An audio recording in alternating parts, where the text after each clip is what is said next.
নমস্কার। যুক্তি তর্ক সঙ্গে অর্কয় আপনাদের স্বাগত। আপনাদের সঙ্গে আমি অর্কপ্রভ সরকার।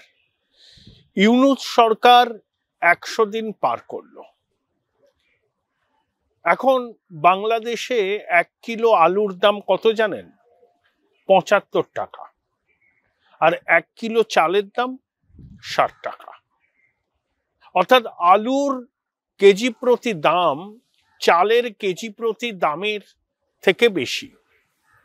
পেঁয়াজ বাড়ন্ত, শাকসবজির দাম গড়ে ১০০ টাকা কেজি, আর ডিমের দাম ১৫০ টাকা ডজনের উপর।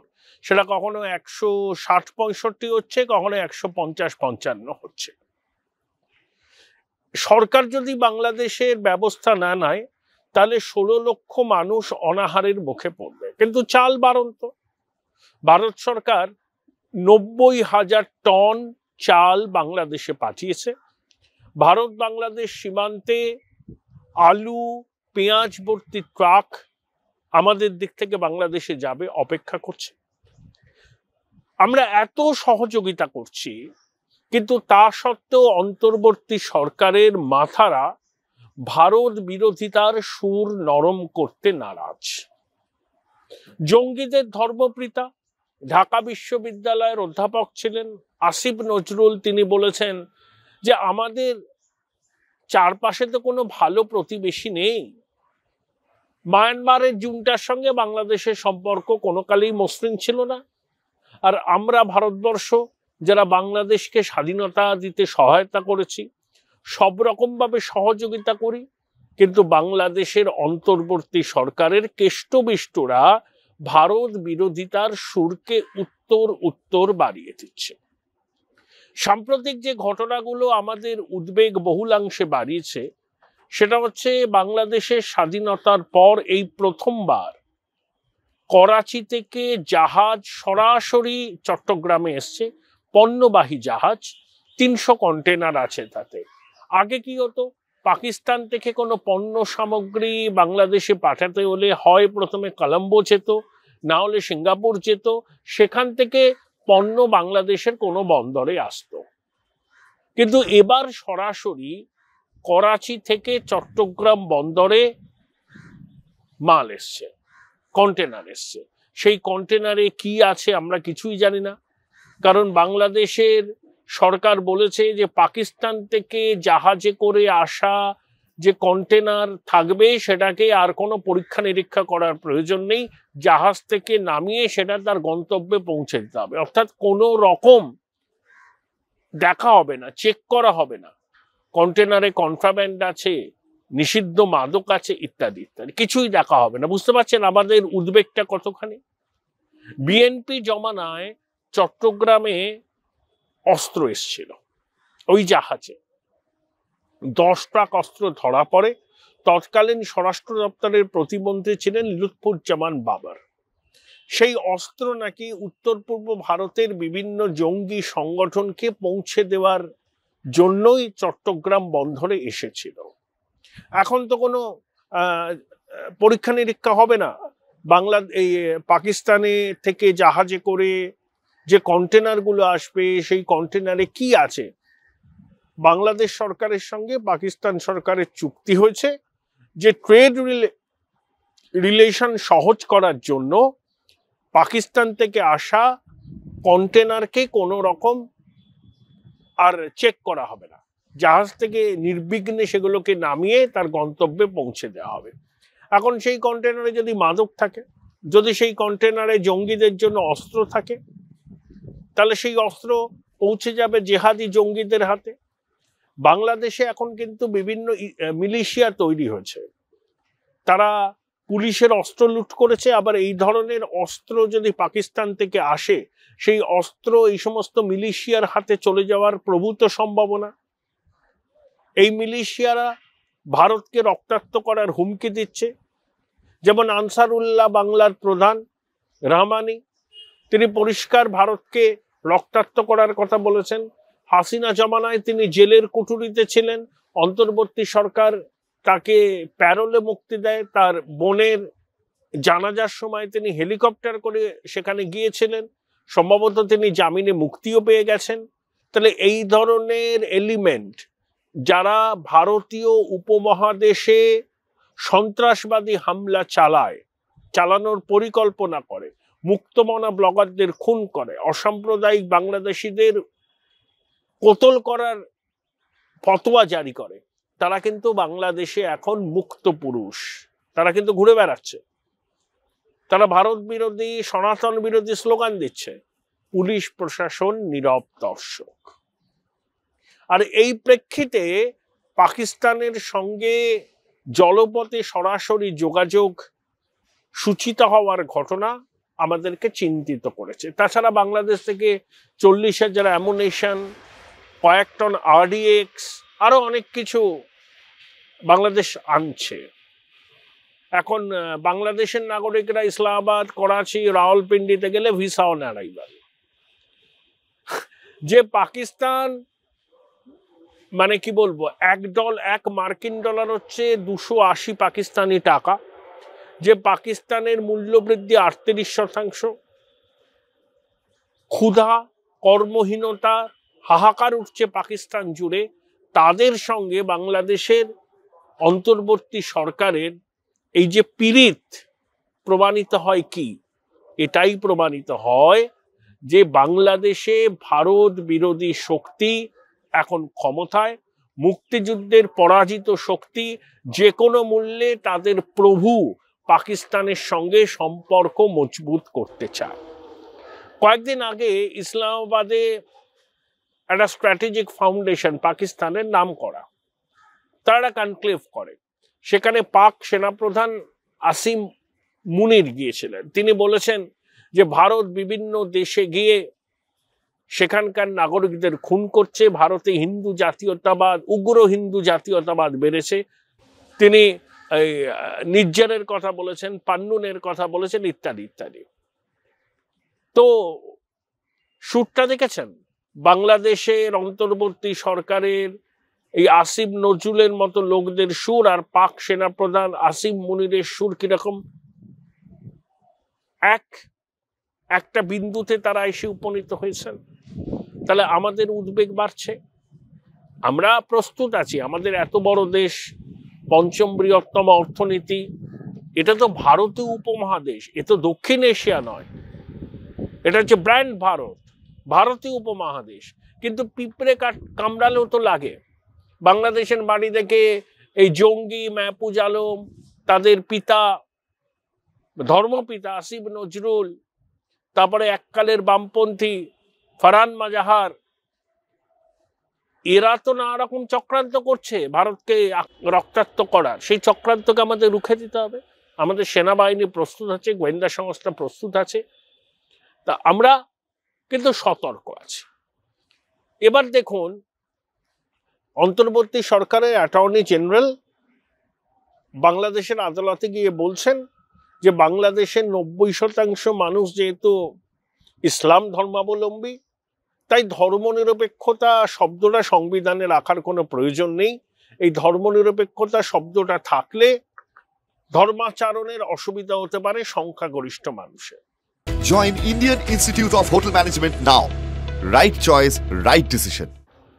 আবার তারা তাদের সংবিধান থেকে সমাজতন্ত্র শব্দটা সরিয়ে নিচ্ছে, বলছে গণতান্ত্রিক ইসলামী প্রজাতন্ত্র। ইরশাদ রাষ্ট্রধর্ম ইসলাম করেছিলেন শেখ হাসিনা সরকার, সম্ভবত 2012 সংবিধানের সম্ভবত 15 সংশোধনী করে আবার ধর্মনিরপেক্ষতা ফিরিয়ে এনেছিলেন। তো এখন ধর্মনিরপেক্ষতা এই শব্দটা, এই বিষয়টা পাকিস্তানের রাষ্ট্র ভাবনা থেকে অচিরেই সরে যাবে, এটা নিয়ে কোনো সন্দেহের অবকাশ নেই। কারণ এই মৌলবাদী জামাতপন্থী সরকার, এরা চায় কার্যত শরিয়া প্রতিষ্ঠা করতে বাংলাদেশে। এগুলো হচ্ছে ধাপে ধাপে অগ্রসর হওয়া। অবাক হবেন না যদি এই রকম পরিস্থিতি চলতে থাকে, কয়েক মাসের মধ্যেই পাকিস্তান আফগানিস্তান হয়ে যাবে। সেখানে কি হবে? ধর্মীয় সংখ্যালঘুরা দ্বিতীয় শ্রেণীর নাগরিক হয়ে যাবেন, এখনো তারা তাই আছেন। 2, অসাম্প্রদায়িক মুক্তমনা বাঙালি চেতনা বাধাপ্রাপ্ত হবে। বাঙালি জাতীয়তাবাদ শব্দটা ব্যবহার করলে নাকি ধর্মীয় অবমাননা হয়, তাই বাঙালি জাতীয়তাবাদ বলে কিছু হয় না, এটা ইউনূস সরকার আদালতে বলছে। হেফাজত, হিজবুত তাহরির, জামাত এরা তখন রাজ করবে, ভারত বিরোধী শক্তিকে মদদ দেওয়া হবে, ভারতকে রক্তাক্ত করার পরিকল্পনা করা হবে, ইত্যাদি ইত্যাদি।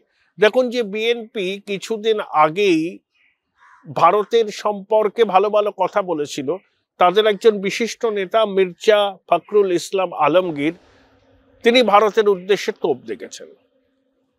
জামাতের আমির ডক্টর শফিকুর রহমান লন্ডনে গিয়েছেন, সেখানে নাকি তিনি বিএনপির second in command Begum Khaleda জিয়ার পুত্র যিনি লন্ডনেই আছেন তারেক রহমানের সঙ্গে কথা বলবেন।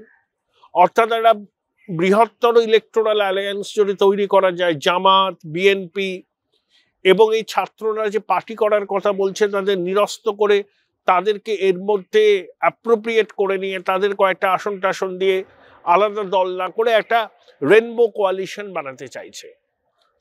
অন্তর্বর্তী সরকার বলছে সুষ্ঠু, অবাধ, শান্তিপূর্ণ নির্বাচন করাতে তারা প্রতিশ্রুতিবদ্ধ, কিন্তু তারা যেটা চাইছে সেটা হচ্ছে এমন একটা নির্বাচন করতে যেটা নির্বাচনের নামে প্রহসন, সেখানে আওয়ামী লীগ একটাও আসন যাতে না পেতে পারে, এবং দেখানো হবে এটাই বাংলাদেশের জনতার রায়ের প্রতিফলন।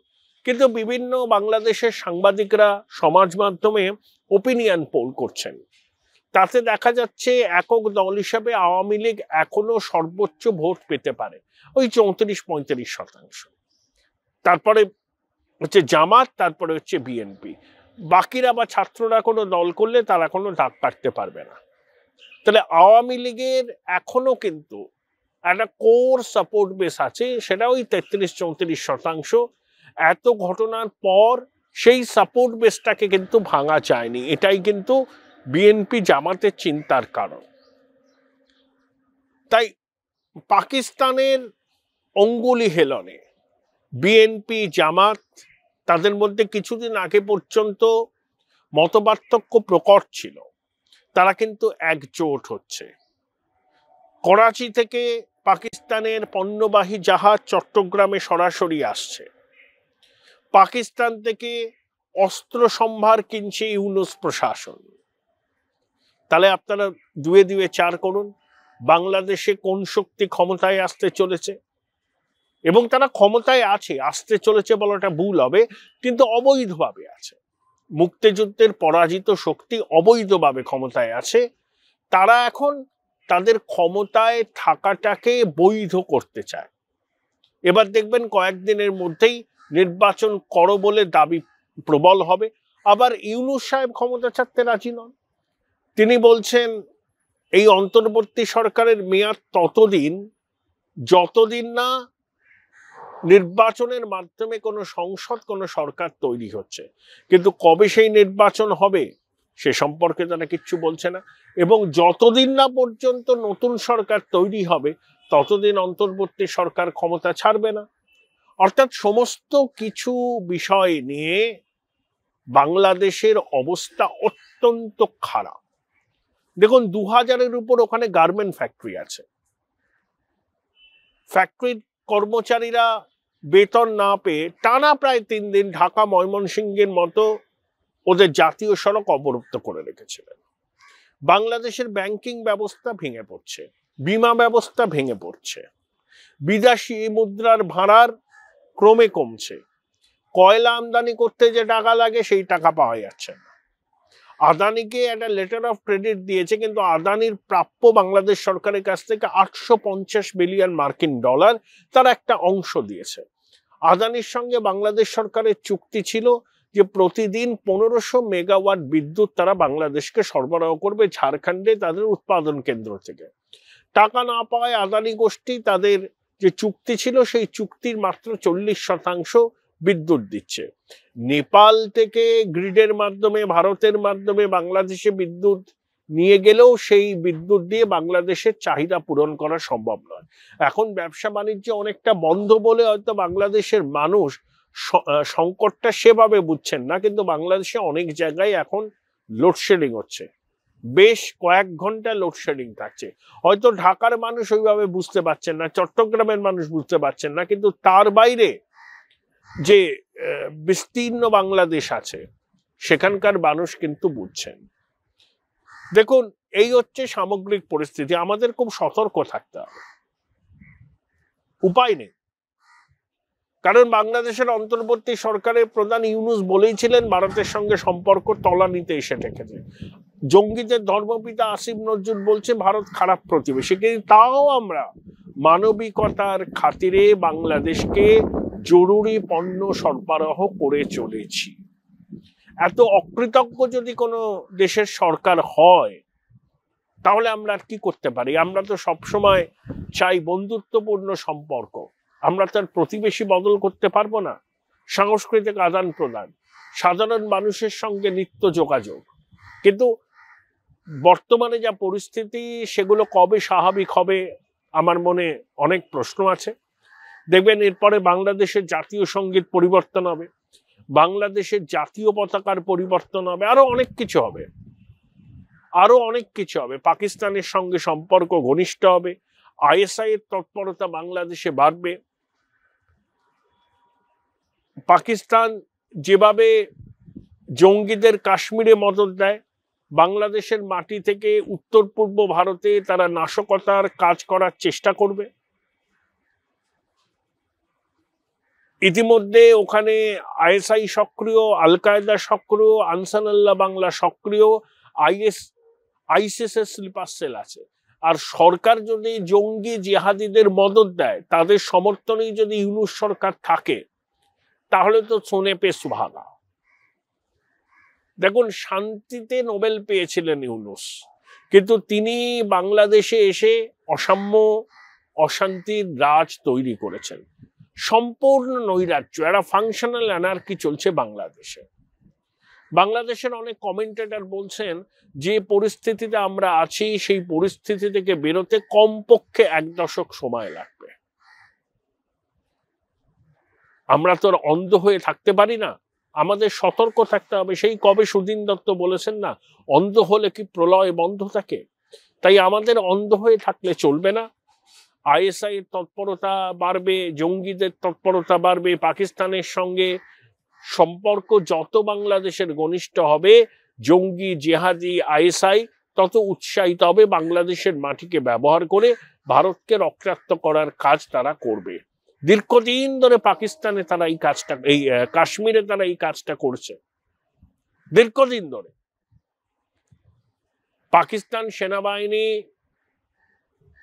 জঙ্গিদের অনুপ্রবেশে মদত দিচ্ছে, তারা ভারতে নাশকতা চালাচ্ছে, অনেকে সেনাবাহিনীর সঙ্গে সংঘর্ষে মারা যাচ্ছে। কিন্তু কাশ্মীরের চ্যাপ্টার ক্লোজ। এটা পাকিস্তান কবে বুঝবে? ভারত সরকার তো বলেছে আজ না হয় কাল পাক অধিকৃত কাশ্মীরও আমাদের অংশ হবে। যে পাকিস্তান নিজে তেহরিকি তালিবান পাকিস্তানের সঙ্গে পাক সেনাবাহিনীর নিরন্তর লড়াই চলে, বালুচ লিবারেশন আর্মির সঙ্গে পাকিস্তান সেনাবাহিনীর চলে, সংঘর্ষ চলে, সেই পাকিস্তান ভারতকে রক্তাক্ত করতে চায়, যে নিজে আইএমএফ অ্যাডিক্ট। আইএমএফ এর কাছে হাত কচলায়, আমায় টাকা দাও টাকা দাও। স্বাধীনতার পর থেকে পাকিস্তান 24 বার আইএমএফ এর কাছ থেকে বেল আউট প্যাকেজ নিয়েছে। এই তাদের আর্থিক অবস্থা। ভাবুন, পাকিস্তানের জিডিপির পরিমাপ হয় মৌলবাদ দিয়ে, আর রফতানির পরিমাপ হয় টেররিজম দিয়ে। তাই সেই পাকিস্তান যখন বাংলাদেশের সঙ্গে ঘনিষ্ঠ সম্পর্ক করতে চায়, তখন আমাদের তো উদ্বেগ হবেই। কারণ পাকিস্তানের ট্র্যাক রেকর্ড আমরা জানি। পাকিস্তান 71-এ তারা অঙ্গহানিকে মেনে নিতে পারেনি। এখন প্রতিশোধ নেবার মানসিকতা তাদের আছে, এবং বাংলাদেশের অন্তর্বর্তী সরকার হচ্ছে মুক্তিযুদ্ধ বিরোধী সরকার, এবং তারা চায় যে বাংলাদেশটা আগামী দিনে পূর্ব পাকিস্তান হোক। এই সুযোগটা আইএসআই নিচ্ছে, পাক সরকার নিচ্ছে, পাক সেনাবাহিনী নিচ্ছে। তাই দেখবেন হয়তো করাচি থেকে চট্টগ্রামে কন্টেনার ভর্তি অস্ত্র আসবে, মাদক আসবে, জঙ্গি জিহাদিদের হাতে পৌঁছে যাবে, তারা ভারতে নাশকতার ছক কষবে। এটাই তো হবে। তাই আমাদের সতর্ক থাকতে হবে, এছাড়া কোনো উপায় নেই, নান্য পন্থা।